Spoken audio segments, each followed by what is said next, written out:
আসসালামু আলাইকুম। ভালো আছেন সবাই? একটা জিনিস কি আপনারা একটু লক্ষ্য করছেন? জামাতের আমির শফিক সাহেব বা জামাতের যে আরও লিডার আছে, দেখেন এরা কিন্তু আওয়ামী লীগকে বা বিগত সরকারগুলোকে ডিফেম করতেছে যেই ওয়েতে বিএনপি বা বিএনপির যে সর্বোচ্চ লিডার যাকে বলা হইতেছে যে ভবিষ্যতের প্রধানমন্ত্রী, তারা কিন্তু সেইভাবে আওয়ামী লীগটা ডিফেন্ড করে না।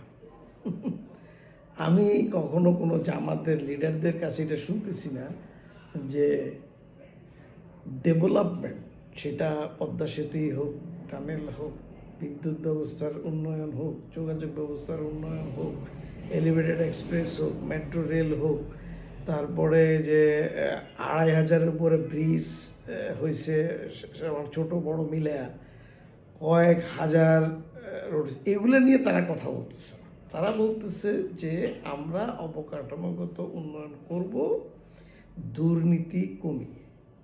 যে পরিমাণ দুর্নীতি হয়েছে সেই পরিমাণ দুর্নীতি হবে না, দুর্নীতি কম হবে। এই ডেভেলপমেন্টগুলোর পার্সেন্টেজ, কোয়ালিটি এবং এটার যেই মানে মাল্টিপ্লিকেশন বা আপনার আরও বেড়ে যাবে। এটার পরিপ্রেক্ষিতে আমাদের বিএনপির সর্বোচ্চ নেতা তারেক রহমান উনি কী বলছেন? উনি বলতেছেন যে ফ্লাইওভার দিয়া কেন করছে, উনি বলতেছেন যে এইটা কেন করছে, ওইটা কেন করছে। আবার এদিকে এক উপদেষ্টা বলতেছে যে পদ্মা সেতু হলে কী হয়েছে। আমার মাথা ধরে না যে একটা রাষ্ট্রনায়ক হবে, যাকে বলতেছে যে সে রাষ্ট্রনায়ক হবে, সে বলতেছে যে ফ্লাইওভার দিয়ে কি হবে, ফ্লাইওভারে এত% লোক চলাচল করে। মাথায় কি আছে এটা আমি আর ডট বললাম না, সে নাকি রাষ্ট্রনায়ক হবে।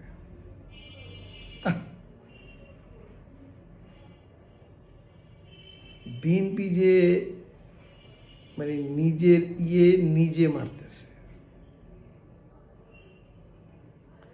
মানে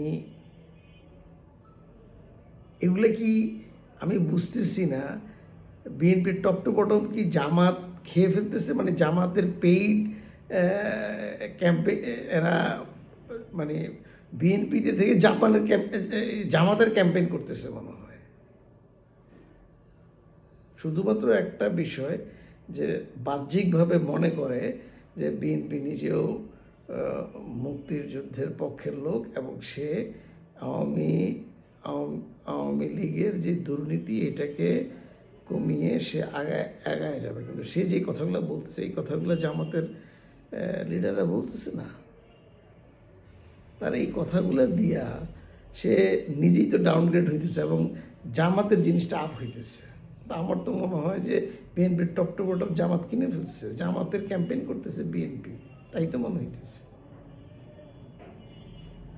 একটা কেন্দ্রীয় নেতা, মানে কেন্দ্রীয় সর্বোচ্চ নেতা কিভাবে এটা বলতে পারে যে ফ্লাইওভার দিয়ে কি হয়েছে? বরং বলবে ফ্লাইওভার আমরা এর চেয়ে বেটার করব, আরও বেশি করব, কম খরচে দুর্নীতি কমিয়ে। কমাক সেটা পরে, দুর্নীতি কমছে কি কমবে বা কমবে কি কমবে না সেটা পরের ইস্যু। বলতেই তো হবে, বলতেই পারতেছে না, সে বলে এটা দিয়ে কি হবে।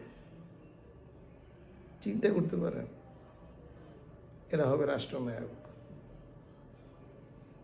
বিএনপি শেষ, ও বিএনপির টপ টু বটম ওই জামাতেরই গান গাইতেছে। মানে বিএনপির সমর্থকরা না বুঝলে, বিএনপির কিছু নয়া বুদ্ধিজীবী না বুঝলে কি হবে। আরেক বিএনপির বুদ্ধিজীবী, বিরাট বুদ্ধিজীবী, অনেকে বলে যে ওই জামাই কোটার বুদ্ধিজীবী, সে বলতেছে কি ফরিদপুরের কি ভাঙ্গা থানা এটার নাম পরিবর্তন করে সে বিহার করবে। ওই যে সে নিজের বিহারি পরিচয় দেয়, এখন সে বিহার করবে।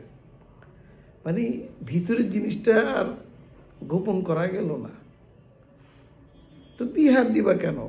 বাংলাদেশের 64টা জেলা, বিহারের বিভিন্ন জেলার নামকরণ করে ফেলবা, আর ওই পাকিস্তানের বিভিন্ন জেলার নাম, করাচি, লাহোর, ইসলামাবাদ, এইগুলোর নাম দাও, ভালো তো। মানে খুশির ঠেলায় এদের ভিতরের জিনিস বের হয়ে গেছে। জামাত কিন্তু এগুলো বলতেছে না। আহারে আহারে রাজনীতি। এই জন্য যে বলি যে বিএনপির ব্রেন কাজ করতেছে না। আর যে ওই যে কিছু ফ্লোটিং যে বুদ্ধিজীবীদের কিছু বাইরেছে, এগুলা বিএনপির ইয়েটা আরও বেশি করে মারতেছে। আল্লাহ তাআলা দেশটার হেফাজত করুক।